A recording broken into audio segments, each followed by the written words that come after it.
O problema do Brasil é econômico ou político? Ou as duas coisas? Vamos ver isto neste vídeo. No primeiro vídeo desta pequena sequência que nós chamamos de Como Não Ser Feito de Trouxa pelo Governo, nós falamos sobre a imensa dívida pública e dissemos que há uma forma de evitar que esse pesadelo que estamos vivendo hoje se repita eternamente. Em primeiro lugar, é preciso compreender que política e economia estão sempre associados. Não há como dissociar uma coisa da outra. E que o problema do Brasil é de natureza política, com graves consequências na economia. Temos, sim, um sistema político podre, desgastado e ultrapassado. Isso tem solução e essa solução depende também de você.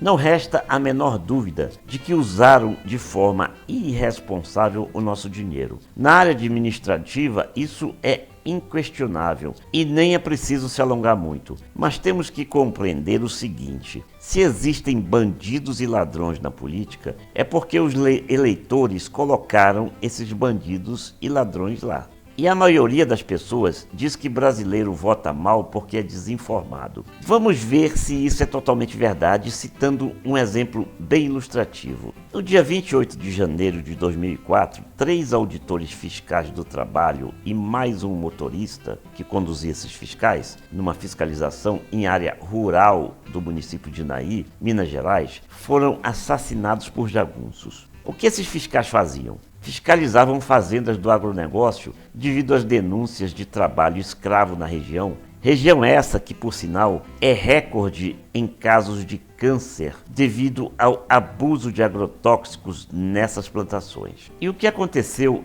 depois desses assassinatos? Um dos acusados de comandarem essa emboscada assassina e fatal foi eleito prefeito. Veja só a notícia.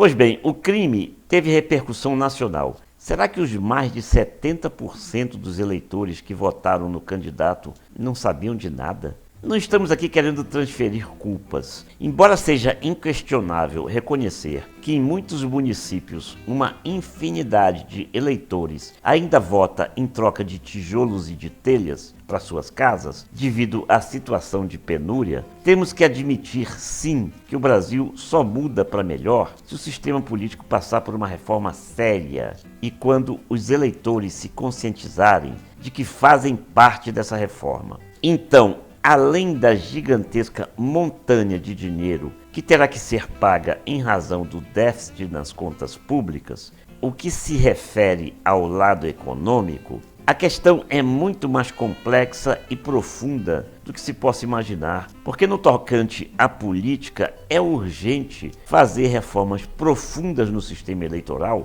e exigir medidas sérias para que mecanismos de fiscalização eficazes sejam adotados e novos mecanismos sejam criados para efetivar cada vez com mais força essa fiscalização. Mas é preciso também mudança de mentalidade por parte do eleitor para que ele perceba de uma vez por todas que enquanto ele votar apenas nos poderosos e em troca de telhas e de tijolos, vai continuar subjugado a esses poderosos e sempre irá lhe faltar dinheiro para comprar não só telhas e tijolos, como também os alimentos do dia a dia. Então, o que é preciso é uma reforma geral e profunda, e isso passa pelo que chamamos no vídeo anterior de modernização do Brasil. E não tem jeito não, temos que voltar, ainda que rapidamente, ao problema da educação.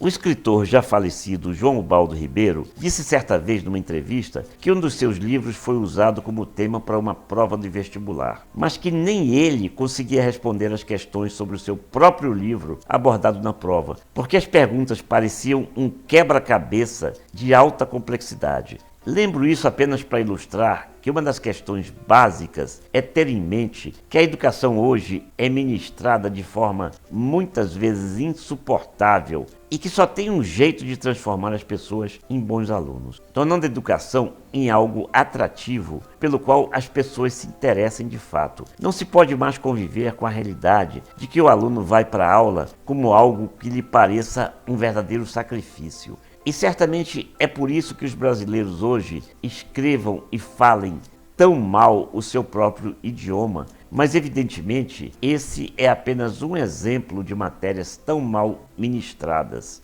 o português, entre tantas outras. E não estamos colocando a culpa nos professores não, mas sim no sistema educacional, que é um dos setores mais atrasados deste país. E isso inclui também preparar mal os professores para darem aula, o que também precisa ser estudado. E certamente devido à baixa qualidade de ensino, temos hoje uma gigantesca massa de analfabetos funcionais que nem sequer conseguem interpretar aquilo que estão lendo. Então é lógico que a educação é um dos pontos básicos para melhorar o Brasil. E embora isso tenha sido repetido ao longo de tantas décadas, nunca foi levado a sério. Verbas, sim, são necessárias, essenciais, indispensáveis, mas tão importante quanto o percentual de verbas para a educação é que essas verbas sejam efetivamente utilizadas na educação, porque não adianta ficar só citando quanto por cento vai para a educação, se menos da metade desse dinheiro chega efetivamente ao destino.